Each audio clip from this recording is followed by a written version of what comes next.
प्यारे साथियों, सभी को नमस्कार, स्वागत और अभिनंदन राज ऑनलाइन क्लासेज के यूट्यूब चैनल पर। साथियों, हम बात कर रहे हैं राजस्थान की प्रमुख सभ्यताएं। राजस्थान की जो प्रमुख सभ्यताएं हैं मोस्टली सीईटी और रीट मेंस के एग्जाम में जो पूछे जाने वाली हैं, 5 सभ्यताएं मोस्टली इस एग्जाम में पूछे जाने वाली हैं। सबसे पहला number 1 Kalibanga, number 2 Ganeshwar, number 3 Ahar, number 4 Bairat और नंबर 4 बालाथल। इन 500 सभ्यताओं से जो प्रश्न पूछे जाते हैं, किस प्रकार के प्रश्न आज तक परीक्षाओं में पूछे गए हैं और कैसे प्रकृति के प्रश्न यहाँ पर पूछे गए हैं और कैसे इन सभ्यताओं से प्रश्न पूछे जा सकते हैं, इन सभी की जानकारी के लिए हम एक एक सभ्यता की बात करते हैं। तो चलिए, सबसे पहले नंबर 1 सभ्यता की हम बात करेंगे, कालीबंगा। यानी कालीबंगा जो सभ्यता है, सबसे पहले इस कालीबंगा का जो अर्थ है साथियों, काली यानी काली और बंगा का अर्थ होता है चूड़ियाँ। बंगा का अर्थ पंजाबी भाषा का शब्द है ये, और इसका अर्थ होते हैं चूड़ियाँ, यानी काले रंग की चूड़ियाँ इसका शाब्दिक अर्थ होगा। अगर हम बात करें कालीबंगा के लिए जिला, तो जिला होगा साथियों हनुमानगढ़। हम बात करें नदी, तो ये कालीबंगा सभ्यता कौन सी नदी के किनारे विकसित हुई थी, तो घग्गर नदी के किनारे विकसित हुई है। हम बात करें इसकी खोजकर्ता की, तो इसकी कालीबंगा की खोज 1952 में अमलानंद घोष के द्वारा की गई थी। अमलानंद घोष के द्वारा 1952 में जो है इसकी खोज की गई थी। हम बात करें, यहां से सीधा सा प्रश्न पूछा जाता है कि कालीबंगा जो सभ्यता है, इसके उत्खनन के बारे में अगर हम बात करें तो किस किसने यहां पर उत्खनन करवाया था, तो 1961 से और 64 तक उत्खनन का कार्य कराने वाले जो व्यक्ति थे, नंबर 1 बीबी लाल, नंबर 2 बीके थापर और नंबर 3 एमडी खरे। अभी व्याख्याता पेपर में और सेकंड ग्रेड दोनों में परीक्षाओं में यह प्रश्न पूछा गया था कि कालीबंगा से संबंध में निम्नलिखित में से कौन सा सही नहीं है। ये 3 ऑप्शन में थे और एक ऑप्शन में और दिया हुआ था। इस प्रकार का प्रश्न वहां पर पूछा गया था। तो सीधा सा याद रखें, अमलानंद घोष हैं जिन्होंने इनकी खोज की थी 1952 में, और उत्खनन कार्य 1961 से 64 बीबी लाल, बीके थापर और एमडी खरे द्वारा करवाया गया था। चलिए हम बात करते हैं आगे कि ये जो कालीबंगा है, ये कालीबंगा सभ्यता अगर जिला मुख्यालय से जो हनुमानगढ़ है, इस जिला मुख्यालय से कौन सी दिशा में है कालीबंगा सभ्यता, तो जिला मुख्यालय से दक्षिण पश्चिम दिशा में है ये कालीबंगा सभ्यता। यानी जो जिला है उस जिला मुख्यालय के दक्षिण पश्चिम दिशा में कालीबंगा सभ्यता स्थित है। चलिए हम बात कर लेते हैं इससे प्राप्त सामग्री कि कौन कौन सी सामग्री जो है प्राप्त हुई थी, जो परीक्षा के लिए अति महत्वपूर्ण है और परीक्षा में अक्सरतया पूछी जाती है। तो सबसे पहला नंबर 1, यहां से जुते हुए खेत के प्रमाण मिलते हैं कालीबंगा सभ्यता से।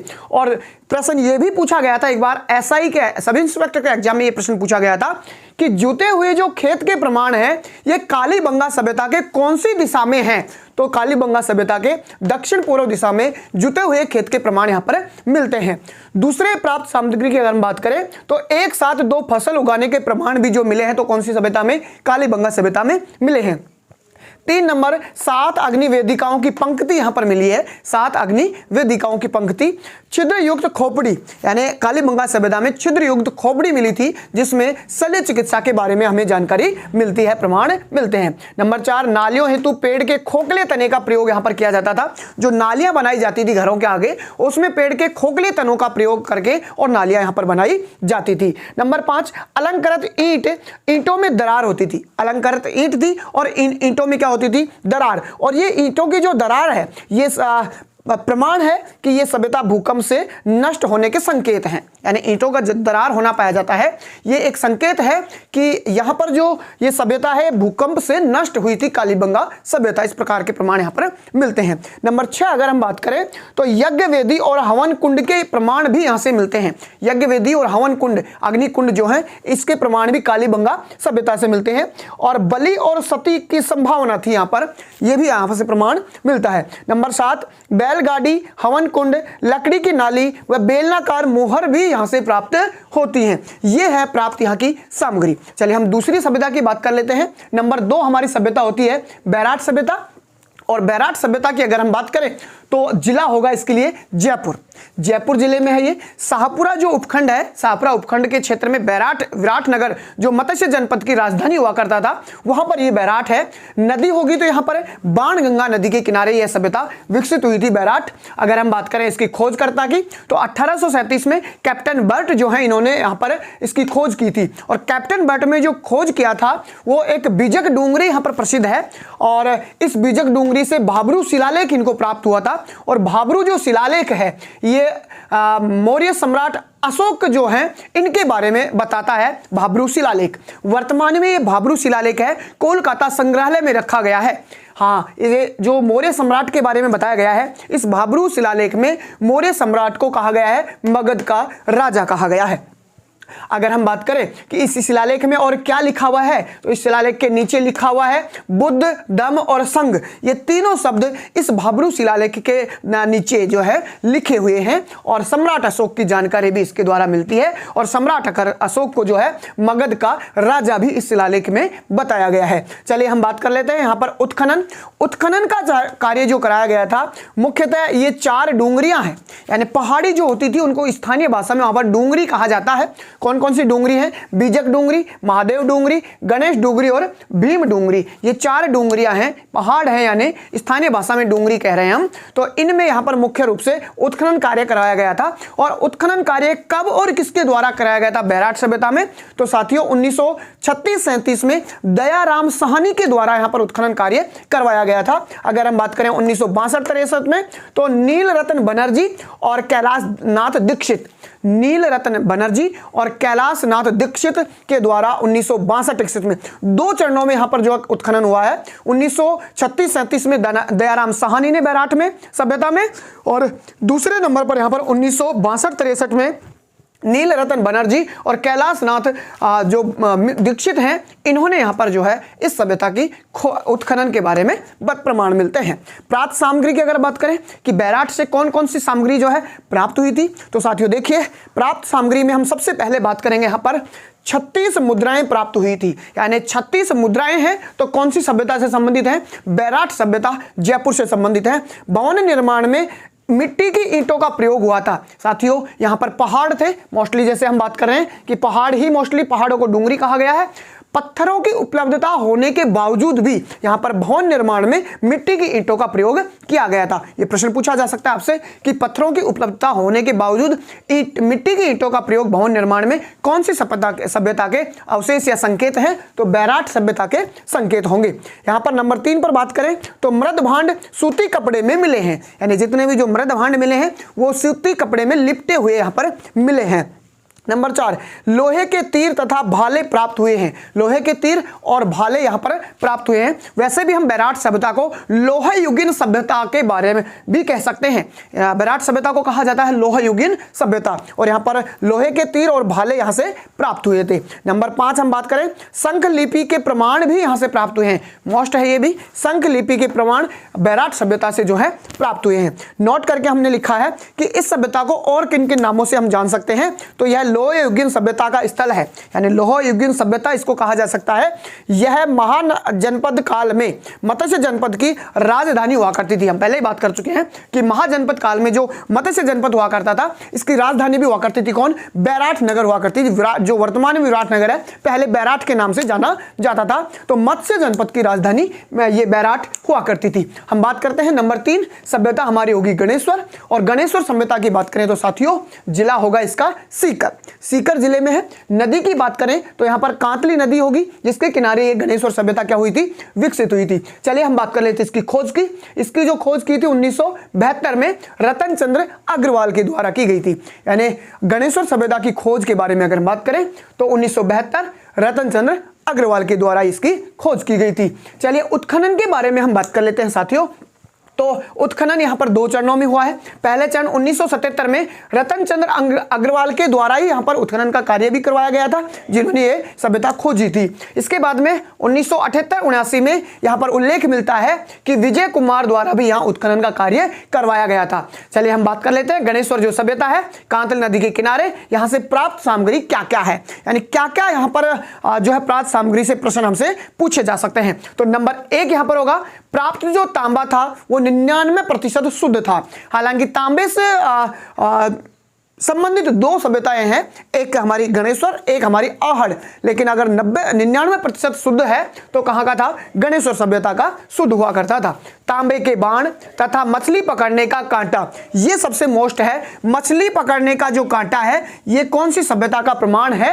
तो गणेश्वर सभ्यता का प्रमाण है। कांतली नदी जो थी, इस नदी में ही मछलियों को पकड़ने के लिए मछली पकड़ने का कांटा था तथा तांबे के बाण जो है यहाँ पर बनाए हुए थे। तीसरे नंबर पर हम बात कर लेते हैं तीर, भाले, सुइयां, कुल्हाड़ी आदि उपकरण।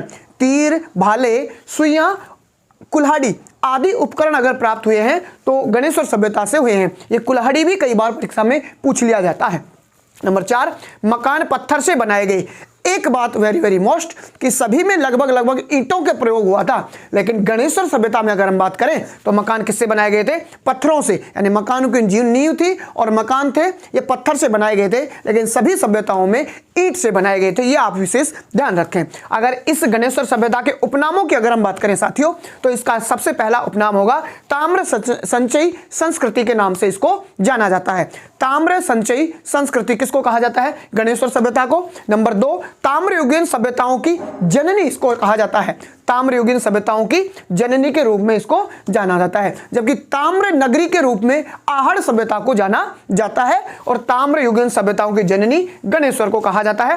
पुरातत्व का पुष्कर भी जो है गणेश्वर को कहा जाता है। तो ये 3 उपनाम भी आप याद रखें, ताम्र संचयी संस्कृति, ताम्रयुगीन सभ्यताओं की जननी और पुरातत्व का पुष्कर भी गणेश्वर सभ्यता को कहा जाता है। चलिए अगली सभ्यता की ओर हम बढ़ते हैं और हमारी अगली सभ्यता होगी आहड़ सभ्यता।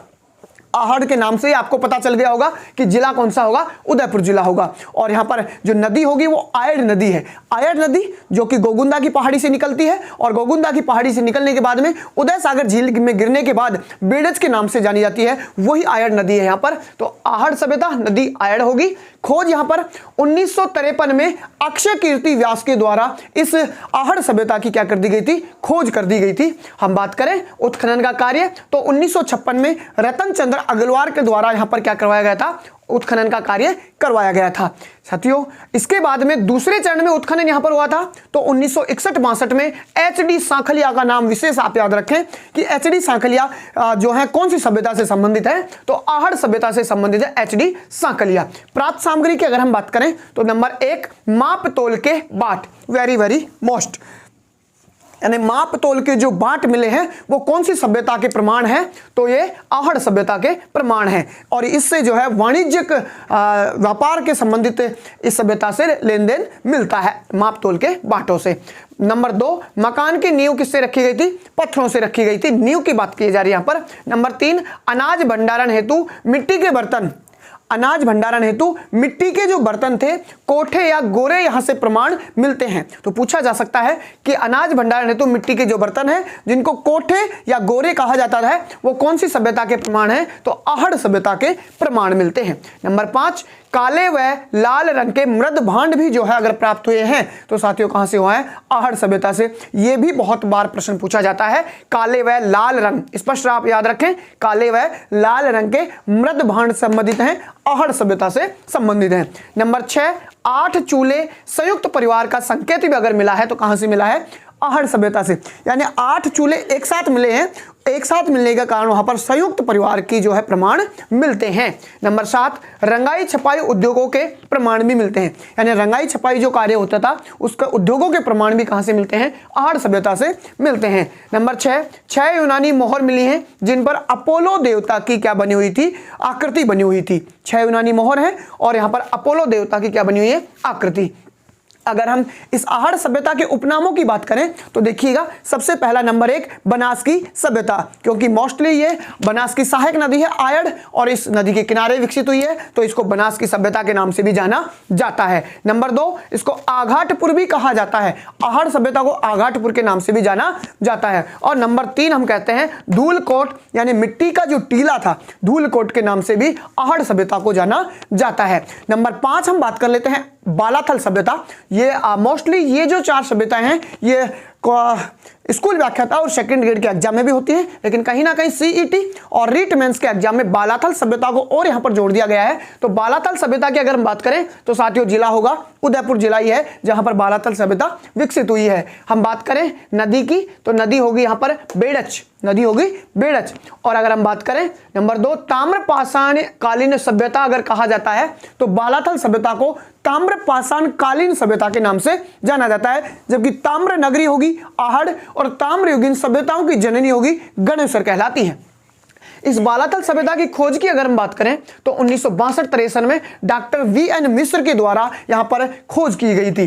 खोज की गई 1962-63 में डॉक्टर वी.एन. मिश्र के द्वारा यह खोज की गई थी। उत्खनन का कार्य की अगर हम बात करें तो 1993 में यह उत्खनन का कार्य करवाया गया था। एक स्पष्ट रूप से आपको मैं बताने देना चाहता हूं कि स्कूल व्याख्याता और सेकंड ग्रेड के एग्जाम में कालीबंगा के इन नामों से संबंधित प्रश्न पूछा गया था।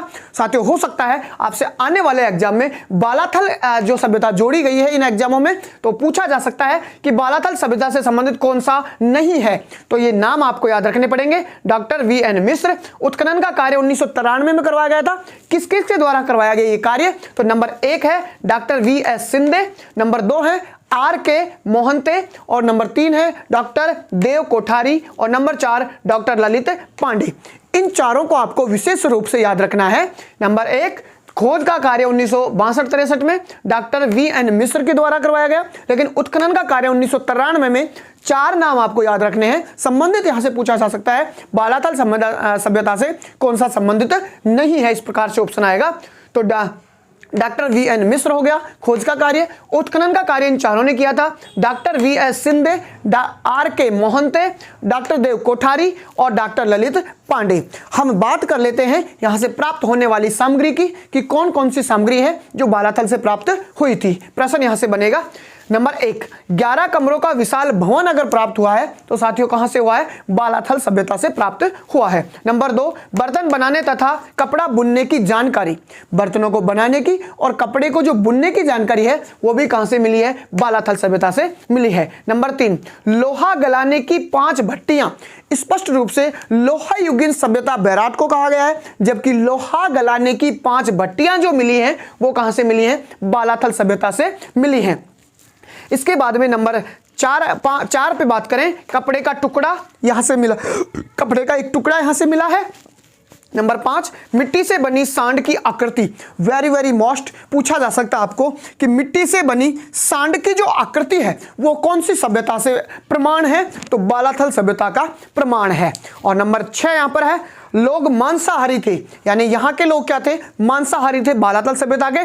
नंबर 7, कुष्ठ रोग का प्राचीन प्रमाण यहां से मिलता है, यानी यह भी वेरी मोस्ट प्रश्न आपके सामने बना कि कौन सी सभ्यता है जहां से कुष्ठ रोग के प्रमाण 4000 वर्षों पूर्व के प्रमाण यहां पर कुष्ठ रोग के मिलते हैं, तो बालाथल सभ्यता होगी। नंबर 8 हम बात करें कि तांबे के आभूषण, तांबे के अगर आभूषण मिले, हालांकि तांबे से संबंधित आहड़ और गणेश्वर भी है, लेकिन तांबे के जो आभूषण मिले हैं तो आभूषण कहां से मिलेंगे? बालाथल से मिलेंगे। और नंबर 9, बैल व कुत्ते की मृण मूर्तियों का जो है यहाँ पे उल्लेख मिलता है, प्रमाण मिलते हैं। तो साथियों ये है राजस्थान की 5 प्रमुख सभ्यताएं जिनको आने वाले CET एग्जाम और रिट मेंस में रखा गया है। इसी सभ्यताओं के प्रश्न जो पिछले विभिन्न एग्जामों में पूछे गए हैं उन प्रश्नों को भी हम लेके आने वाले हैं। साथियों अगर वीडियो आपको अच्छी लगी तो कमेंट शेयर जरूर करें।